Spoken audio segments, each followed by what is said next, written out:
I'm going to tell you another story. I'm going to give an update on Andrew Cuomo, but first I want to tell another story. And it's a little, Why are you saying that for, Vinny? But bear with me. When I was a junior in high school, we had a new superintendent named Andre Hornsby. Came from Texas. He was a scumbag. We used to go out for lunch. He stopped that. He was a real fucking ridiculous piece of shit.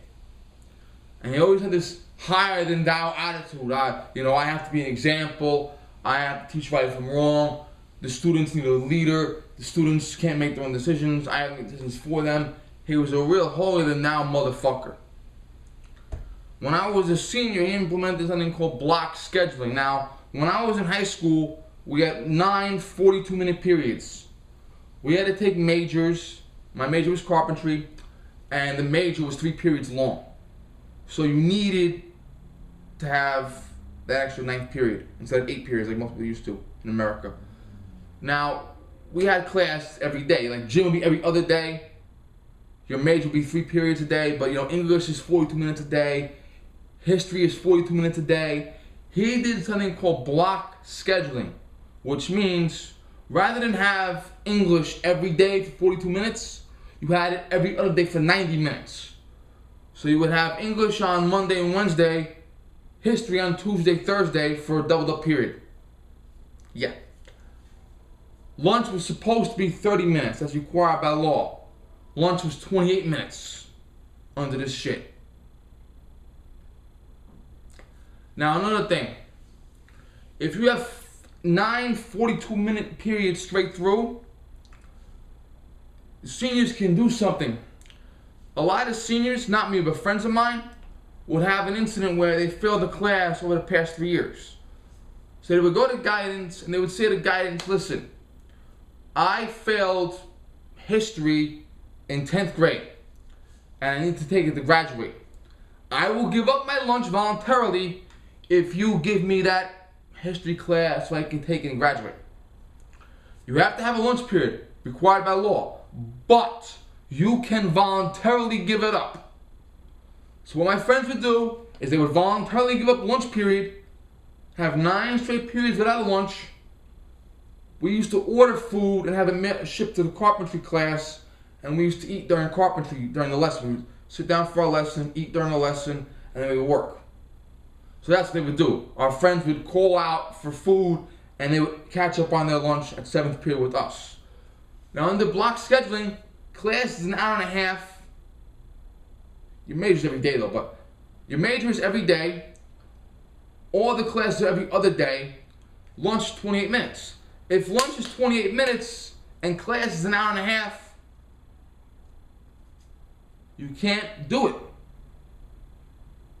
So the teachers went on strike, and as a result of going on strike, the block scheduling was gone, regular scheduling was re-implemented. I'm getting there, listen. He also had school uniforms, and for the first couple weeks some of us wore the school uniform. Then we realized we're not going to get in trouble for it, so we wear regular clothes. Then when the shit hit the fan again, we started a fucking uproar, and we got fuckhead to change his mind and say, okay, if your parents sign a permission slip saying the uniform violates your beliefs, you're exempted. And we all came in with permission slips, and we wore regular clothes up his fucking ass. Now the reason why I say that is because Hornsby was, yes, he was black.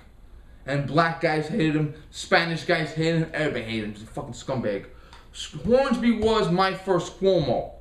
He was a piece of shit, and your job was to fight him. And fuck him.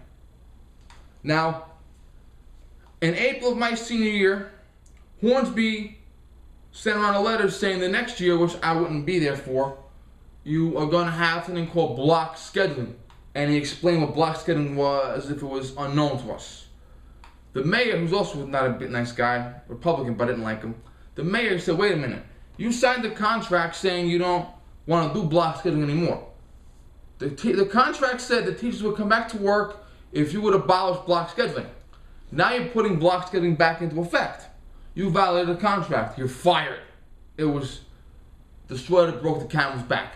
Everyone hated Hornsby with a fucking murderous passion, And it was like, okay, fuck you, you're out of here. And he didn't choose to get you out. After being fired from Yonkers, he went down to Maryland. And when he was down in Maryland, Mr. Set an Example had a whole bunch of computers. Now, when you're a superintendent of schools, you use taxpayer money to buy things for the schools. When you're the fire commissioner, you use taxpayer money to buy things for the fire department. Police commissioner, same thing. Okay, so as superintendent of schools, you have access to government money, taxpayer money, to buy things with. He had a truckload of computers. And the computers went to this office, this classroom, that office, that school, blah, blah, blah. But he had 5 computers left. Now, these computers are bought with taxpayer money. You either have to put them away somewhere and take them out later, or give them back for a refund. He told his secretary, give these 5 computers to my friends. And the secretary said, wait a minute, those computers are funded by the taxpayer. That's stealing, that's embezzlement, you can't, that's illegal. Do it or you're fired. What did she do? She called the FBI and she became a cooperating witness. And the FBI told her, give the computers to the friends, but we'll watch you do it. And then the FBI had everything. Phone taps, surveillance, cooperating witnesses.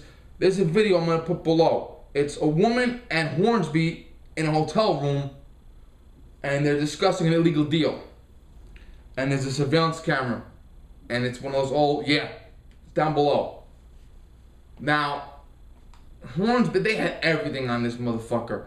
Embezzlement, kickbacks, bribes. He even fucking stole things. Just fucking picked them and walked away with them.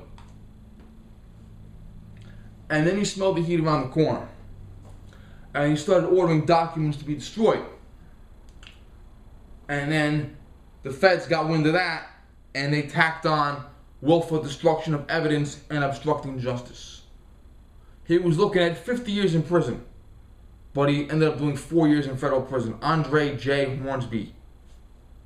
Now, what's this got to do with our friend? Simple. Cuomo is deleting state emails. He has a program set up on the computer, which means after 90 days, all emails are deleted. Well, wait a minute. The Fed's looking at you. You're deleting correspondence. Why? You know where that's going, right? Yep. So you don't have to have your second in command, the assistant superintendent, the deputy mayor, the deputy commissioner. You don't have to have the second highest ranking guy rat you out like Sammy the Bull did. You could have a secretary, a janitor, an aide, an intern, an assistant, some low pissat on the podium, on the totem pole that'll say, wait a minute. They'll do one of 3 things. Either A, they are a moral person and they're bothered by your behavior. B, they may not give a shit what you do, but if you're going to get them in trouble, like the secretary, so give the computers to my friends illegally, if you're going to get them in trouble, they're going to rat you out. Or C, the person is a bigger shitbag than you are, but the feds get them first, and the feds like, wait a minute. We got all this evidence on you, and you're looking at 25 years. But, if you tell us what we want to hear, okay? So, you have aides, secretaries, interns, clerks, okay? Assistants, letter carriers, okay? Mailroom clerks. It could be anybody. And when they see you're deleting emails, when they see you're shredding paperwork, that's exactly where they start looking. So, yeah. Okay, bye.